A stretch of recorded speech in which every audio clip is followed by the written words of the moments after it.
to be found ang gago? My God, mga kababayan, kailangan nyo ng patalsikin ang mga addictus. Today, 57%. Today ba o yesterday? Ang trust rating ni Inday Sara patuloy na umaangat ng umaangat dahil nakikita ng taong bayan ang tunay na nagsiservisyo. And now si Bangag, pabagsak ng pabagsak, parang spaghetti pababa ng pababa, sabi nga nila. Yeah, somewhere down the road. Somewhere down somewhere down the road. Okay? Yun ngayon mga kababayan, yung nag-rally-rally pala kanina, pinakita natin sa inyo, mga makakaliwang grupo. Ang question, paano sila nakadikit doon sa Malacanang? Ano yung drama lang? Nakita niyo ba yun? Yung rally-rally ng mga makakaliwang grupo? Yung mga rally kasi ng mga kaliwang grupo ay puro kasinungalingan lang yan. Diba? Well, nasa mga kamay ng tao yan kung anong gagawin nila. Kung magkakasona pa ba si Bangag, kung si Bangag ba ay aatakihin na sa kanyang pagiging addictus, matutumba na ba siya anytime dahil sa kasingot nga ng pulburon. Yan lang naman ang wishful thinking ng taong bayan. Yeah. Or maninindigan ang lahat ng mga sektor. INC, KOJC, mga Katoliko natin, Katoliko, pabahain nyo ng tao ang kalsada. Baka sakaling mapatalsik nyo ang isang addictus. Kasi mga kababayan, ito yung balita talaga grabe. Police Captain, gorgor sa pamamaril sa Videoke Bar. Saan ito? Sa Capiz. Kita mo ito. Ganito na lang ba? 3 teroristang BIFF, sugatan sa Maguindanao.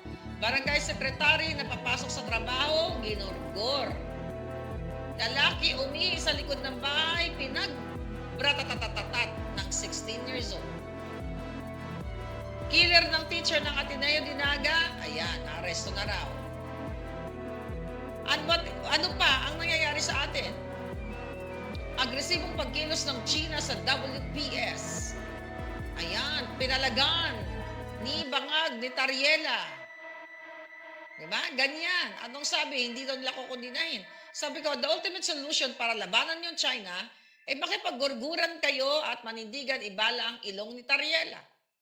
Ibala ang bilat ni Lisa. Ang pamilya ni Satanas, iharang ang kanilang mga pagmumuka sa China. Diyan sa West Philippine Sea. Puro lahat akala mo ang gagaling ng mga jutang Ginemes. Ito po yung headline nyo. Lalaki, pinagbabaril, patay habang umiihi.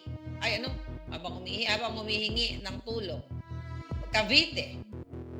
Puro ganyan. Tapos ano ang pagigipit ng Bangag administration? Tina-target na naman. Paulit-ulit, hindi pa sila kontento kay Marcoleta, sa lahat ng mga tinarget nila. Then ano sabi ni Gibo? Sisilipin ang reservist status ni Robin Padilla.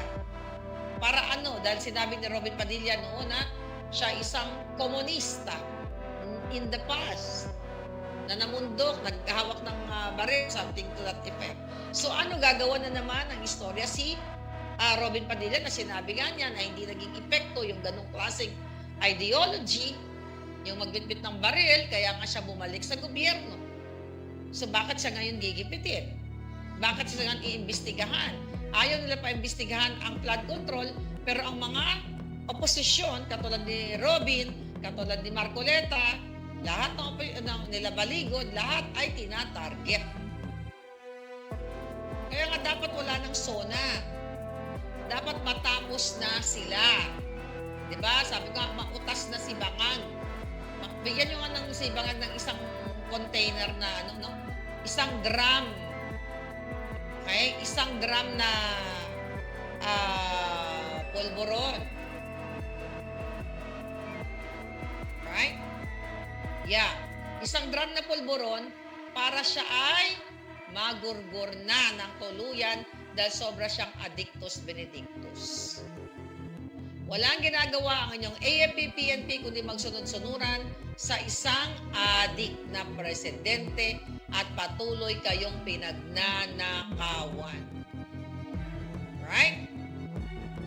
Habang tumataas ang tiwala ng taong bayan kay Sara Duterte dahil nakikita naman nila si Bangag ay patuloy na nag-optics na hindi daw importante yung number. Ang importante ay ang gawa. Pero pag mataas ang kanyang survey, ipinagmamalaki ng mga hayop. Pero pag bagsak, hindi importante yung numbers. Diba? So yan ngayon. Oh, ano sabi? Pinatawag daw ni Bangag yung ambassador ng China. Ano mangyayari? Tignan natin. Anong napag-usapan nila? Kung galit na galit kayo sa China, sabi ko nga dapat, girahin na yan ng bonggang-bongga, tapusin na. Ibala ang mga maletagang. Dahil sila naman ang nagnakaw sa pera ng bayan eh. Diba? Tapos wala silang laman na balita. Umalis si Sara, pumunta ng ibang bansa, naglamierda at sa chuchucho. Eh mga yawa itong mga hayop na to. Kaya si Inday Sara, pumunta na naman ng dahig dahil kinidnap nila ang tatay niya. Anong reason ni Sara magpabalik-balik sa dahig? Kung hindi kinidnap ng Bangag Administration, si PRRD, sige nga. Tapos ngayon, gagawa-gawa sila ng katarantaduhan, kasinungalingan. Nirelease na naman nila yung kinapture nilang picture sa immigration. For sure, may nag-send na naman ng CCTV. Talagang wala ng privacy kasi kinapture nila eh. Para what? Magpakaalat ng optics. Oh, si Sara Duterte umalis na naman. Pero pag si Bangag umalis, bit-bit, at itong lakad ni Inday o ano niya, travel niya, ay gastos niya. Nag-release na siya ng statement. Hindi gastos ng gobyerno. Ngayon si Bangag, hindi lang isa umaalis, dalawa, tatlo o apat. Buong eroplano, nagbibit-bit pa ng mga cheering squad niya para pagdating sa isa bansa na pupuntahan niya, katulad nung nakaraan sa Canada, kunyari maraming Filipino community or like Canadian Filipino, or mga Filipino na nandoon, kunyari nagpapalakpak. Pero totoo, dala-dala niya yun. Bit-bit niya galing sa Pilipinas at binayaran ang pamasahe, ang lahat, expenses, pa-shopping pa ng taxpayers' money. Yan ang katotohanan, mga kababayan. Kaya sabi ko nga sa inyo, wala na talagang saysay ang mabuhay sa Pilipinas. Wala nang ginawa ang Malacanang, ang mga siraulo, kundi bantayan ang mga galaw ni Inday Sara at mga Duterte. Tayo mga nakikipaglaban sa katotohanan kasi wala naman silang tinatrabaho, hindi sila busy sa kanilang trabaho. Kasi kung busy yan sila, maririnig nyo mismo sa tagapagsalita, ay eto na, nagkaroon na po tayo ng mga hospital sa ganitong lugar. Meron na po tayong mga napatayo, okay, na pangkabuhayan showcase ng ating mga kababayan. May eskwelahan na po tayo na ganito na ganyan. Wala, di ba? Kaya araw-araw, okay? Araw-araw, ang ginagawa nila, tirahin ng mga Duterte kasi wala silang trabaho ginagawa para sa bayan.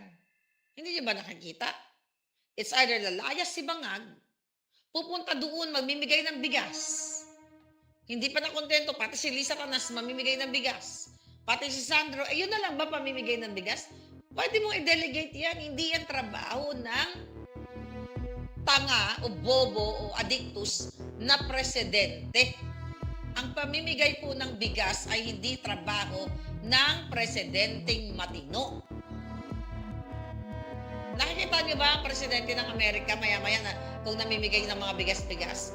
Walang ganon. Si PRRD, nakita niyo ba na maya-maya namimigay ng bigas? May mga ganong event. Pero hindi, like, alas araw-araw, yun ang ginagawa ni Bangag. Bakit hindi na lang siya, maging ng bigas, kargador ng bigas, total, gusto na magpasika. Wala kasi silang maibigay na tangible na proyekto. Yes, puro na lang optics. Hindi yan trabaho ng presidente. Ang mamigay ng bigas. Dapat makikita natin siya na nag-a-announce, mga kababayan, nandito na itong multi-billion project para sa ganitong lugar. Para sa eskwelahan. Ay sa mga bata, may bago ng school. Meron na tayong isang malaking komisari para sa, ano tawag yun, yung proyekto nilang kaputahan. Walang gutom. Wala, yung kanilang walang gutom, pinagkikitaan din yan. Kunyari, magbibigay-bigay ng mga gatas-gatas o magluluto-luto, isang kainan lang ng bata. Puro optics lang. Sa likod ng kamera, gutom pa rin ang ating mga kababayan. Right? Yes, Eloy Macruz, may mga lumalabas na totoo bang kung Philippine Navy ba talaga yung nakipag-eskrimahan sa mga Chinese Coast Guard?